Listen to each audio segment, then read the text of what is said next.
সুখবর, বাংলাদেশ ও মালয়েশিয়ার মধ্যে শ্রম বাজার নিয়ে সমঝোতা চুক্তি MOU সম্পন্ন হলো।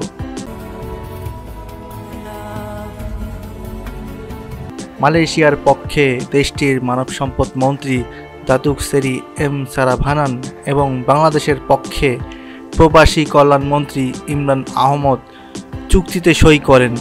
রোববার 19 ডিসেম্বর 2021 কুয়ালালামপুরে এই চুক্তি সই হয়। এ সময় উভয় দেশের সংশ্লিষ্ট কর্মকর্তারা উপস্থিত ছিলেন।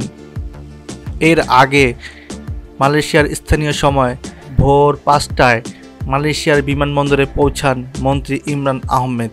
মালয়েশিয়ায় নিযুক্ত বাংলাদেশের হাইকমিশনার মোহাম্মদ গোলাম সরওয়ার, শ্রম কাউন্সিলর মোহাম্মদ জহিরুল ইসলাম, শ্রম কাউন্সিলর দ্বিতীয় মোহাম্মদ হেদায়েতুল ইসলাম মণ্ডল এবং মালয়েশিয়া আওয়ামী লীগ ও কমিউনিটি নেতারা এই সময় উপস্থিত ছিলেন।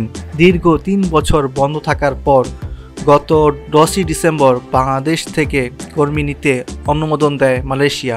সব সেক্টরে কর্মী নেওয়ার অনুমোদন দেয় দেশটির মন্ত্রিপরিষদ।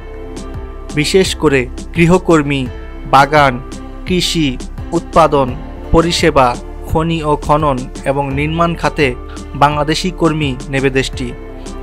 চুক্তি সই সম্পন্ন হওয়ায় এসব খাতে বাংলাদেশি কর্মীরা মালয়েশিয়া যেতে পারবে। জানা যায়, আগের চেয়ে এবারের সমঝোতা স্মারকে বেশ কিছু বিষয় পরিবর্তন হয়েছে। এর মধ্যে উল্লেখযোগ্য G2G+ পদ্ধতি উল্লেখ থাকছে না। যুক্ত হচ্ছে মালয়েশিয়ার রিক্রুটিং এজেন্সি, থাকছে কর্মীদের বাধ্যতামূলক বীমা, কর্মীদের দেশে ফেরার ব্যবস্থা ও খরচ বহন করবে নিয়োগকর্তা। চুক্তি মেয়াদে কর্মীদের দায়িত্ব নিতে হবে মালয়েশিয়ার রিক্রুটিং এজেন্সিকেও। বয়স নির্ধারণ করা হয়েছে 18 থেকে 45 বছর পর্যন্ত।